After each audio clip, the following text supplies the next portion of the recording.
बिस्मिल्लाहिर्रहमानिर्रहीम। अस्सलाम वालेकुम। दमिश्क की एक साइड पर जबल कासियून है। ये पहाड़ यहूदियत, ईसाइयत और इस्लाम तीनों मज़ाहब में मुक़द्दस माना जाता है। हज़रत हाबील और काबील के दरमियान लड़ाई इसी पहाड़ पर हुई थी। जबल कासियून में आज भी वो गार मौजूद है जिसमें काबील ने पत्थर मारकर हाबील को कत्ल कर दिया था। हज़रत आदम अलैहिस्सलाम के दोनों बेटों के दरमियान खातून के लिए लड़ाई हुई थी। दोनों एक ही लड़की के साथ शादी करना चाहते थे। अल्लाह ताला ने हाबील की मिन्नत कबूल कर ली, लेकिन रकाबत ऐसा खौफनाक जज्बा होता है जो हुक्म इलाही को भी नहीं मानता। चनांचे हज़रत हाबील जब जबल कासियून के एक गार में आराम फरमा रहे थे तो काबील आया, पत्थर उठाया और हज़रत हाबील के सर पर दे मारा। आप इंतकाल कर गए। काबील ने इसके बाद हाबील की लाश उठाई और जबल कासियून पर मारा मारा फिरने लगा।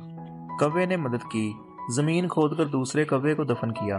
काबील को आइडिया मिल गया, उसने भी जमीन खोदी और हजरत हाबील को दफन कर दिया। हाबील और काबील की लड़ाई का गार और हजरत हाबील का मज़ार, ये दोनों आज तक सलामत हैं। गार खूनी गार कहलाता है। ये जबल कासियून की एक चोटी पर है। गार में आज भी वो पत्थर मौजूद है जिससे काबील ने हाबील का सर कुचला था। गार की छत से कतरा कतरा पानी टपकता रहता है। लोगों का ख्याल है गार हजारों साल से हजरत हाबील के कत्ल पर आंसू बहा रहा है। हजरत हाबील का आला कत्ल बज़ाहिर 1.5-2 किलोग्राम का छोटा सा पत्थर है, लेकिन ये खासा भारी है। आप इसे आसानी से उठा नहीं सकते। ये गार अनबिया कराम और औलिया अल्लाह में बहुत मकबूल रहा। हजरत ज़करिया अलैहिस्सलाम, हजरत याहया अलैहिस्सलाम, हजरत मरियम अलैहिस्सलाम और हजरत ईसा अलैहिस्सलाम भी यहाँ क़याम फरमा चुके हैं, और हजरत उमर बिन अब्दुल अजीज़ रहमतुल्लाह अलैह भी। इस गार में 40 औलिया कराम और ईसाई सेंट भी तशरीफ ला चुके हैं। हजरत हबील का मज़ार जबल कासियून के एक कोने में पहाड़ की चोटी पर कायम है। मज़ार की दूसरी तरफ गहरी खाई है और खाई के आखिर में ज़बदानी का कस्बा है। दमिश्क को पानी ज़बदानी से सप्लाई होता है। ये इलाका मरी से मिलता जुलता है। दरख्त बुलंद हैं, पहाड़ी चश्मों की बहुतात है और फिजा में एक तरावत और एक खुशबू पाई जाती है। यह इलाका चंद माह पहले तक दहशतगर्दों के कब्जे में था।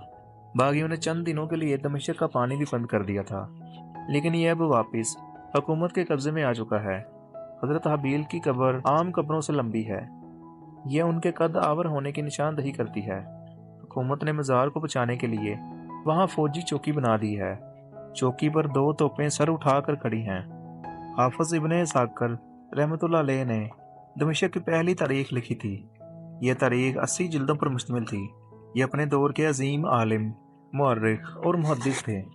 उनका मज़ार सड़क की तोसी का शिकार हो चुका है। ये मज़ार बाब सगीर के करीब किसी सड़क के दरमियान में वाक़या है।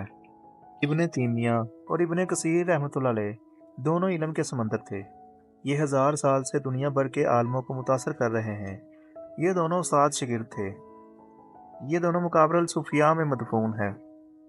मुकाबरल सूफिया कभी दुनिया का अजीम कब्रिस्तान होता था। दुनिया के बेशुमार नामवर सूफिया कराम इस कब्रिस्तान में मदफून हुए, लेकिन आप बदकिस्मती मुलाहजा करें, यह कब्रिस्तान दमिश्क यूनिवर्सिटी की तोसी का लकमा बन गया। यूनिवर्सिटी की तोसी इब्ने तैमिया रहमतुल्लाह अलैह और इब्ने कसीर रहमतुल्लाह अलैह की कब्रों को भी निकल गई। इब्ने कसीर रहमतुल्लाह अलैह इंतकाल के बाद अपने उस्ताद इब्ने तैमिया रहमतुल्लाह अलैह के पाँव में दफन हुए थे। हुकूमत ने इनकी कब्रें बचा लीं, लेकिन ये कब्रें यूनिवर्सिटी के किसी गुमनाम गोशे में गुमनाम होकर रह गईं। फातह स्पेन तारक बिन ज़ियाद भी दमिश्क में फौत हुए थे। ये बादशाह के अताब का निशाना बने और नहायत अबतर हालत में इंतकाल फरमाया। उनका मज़ार बाब तोमा के करीब है। उनका पूरा नाम सेंट थॉमस और अरफियत तोमा थी। ये हज़रत ईसा अलैहिस्सलाम की आसमानों पर रवानगी के बाद पहले शख्स थे जो रोमी सल्तनत से बाहर निकल पाए। ये दमिश्क आए, यहाँ से ईरान और अफगानिस्तान गए और वहाँ से पंजाब आ गए। दमिश्क के ईसाइयों ने शहर का मशरकी दरवाज़ा उनके नाम मंसूब कर दिया। ये अब बाब तुमा कहलाता है। फतह शाम के वक़्त हज़रत खालिद बिन वलीद रज़ियल्लाहु तआला अन्हु भी इसी दरवाजे से दमिश्क में दाखिल हुए। हज़रत खालिद बिन वलीद रज़ियल्लाहु तआला अन्हु ने बाब तुमा के बाहर अपने नाम से एक मस्जिद भी बनवाई थी। मस्जिद के गिर्द हज़रत उस्मान अल तकवी रज़ियल्लाहु तआला अन्हु, हज़रत शरहबील रज़ियल्लाहु तआला अन्हु और हज़रत ज़रार रज़ियल्लाहु तआला अन्हु, हज़रत खुला रज़ियल्लाहु तआला अन्हु और तारक बिन ज़ियाद के मज़ारात हैं। दमिश्क के ईसाइयों का ख्याल है حضرت عیسیٰ علیہ السلام مسجد امیہ کے سفید مینار کے بجائے باب تما کے سفید مینار پر اتریں گے۔ یہ مینار بھی صدیوں سے بند چلا آ رہا ہے۔ ابن عربی کا مزار جبل قاسیون کے دامن میں ہے اور یہ ابن عربی رحمۃ اللہ علیہ کی مناسبت سے محلہ ابن عربی کہلاتا ہے۔ اسلامی تاریخ نے آج تک ابن عربی رحمۃ اللہ علیہ جیسا دوسرا شخص پیدا نہیں کیا۔ یہ پیدائشی صوفی اور عالم تھے۔ یہ حاتم طائی کے قبیلے سے تعلق رکھتے تھے۔ اسپین کے شہر مرسیہ میں پیدا ہوئے، اشبیلیہ میں تعلیم حاصل کی اور اس کے بعد علم اور سلوک کی راہوں پر نکل کھڑے ہوئے۔ یہ بغداد، قاہرہ، دمشق اور ترکی گئے۔ یہ مکہ اور مدینہ کی گلیوں میں بھی پھرتے رہے۔ یہ دنیا کے واحد صوفی ہیں جنہیں صوفیہ کرام شیخ اکبر کہتے ہیں۔ شیخ نے 500 کے قریب کتابیں تحریر کیں۔ مولانا روم رحمۃ اللہ علیہ تک ان سے متاثر ہوئے۔ ابن رشد ان کے ہاتھ چومتا تھا۔ یہ واحد عالم ہیں جنہوں نے قرآن مجید کے حروف مقطعات کو ڈی کوڈ کیا۔ یہ صاحب کشف اور صاحب کرامات تھے۔ یہ تاریخ اسلام کے واحد کردار ہیں جنہیں آج تک کوئی شخص مکمل طور پر نہیں سمجھ سکا۔ آپ ان کی کتب پڑھیں، یہ آپ کو ہر بار نئے معنی، نئے مفاہیم کی سوغات لگیں گی۔ یہ 36 سال مغرب اور 36 سال مشرق میں گھومتے رہے۔ حضرت خضر علیہ السلام سے ملاقات بھی ہوئی اور اللہ تعالیٰ کی تجلیوں سے بھی بہرہ مند ہوئے۔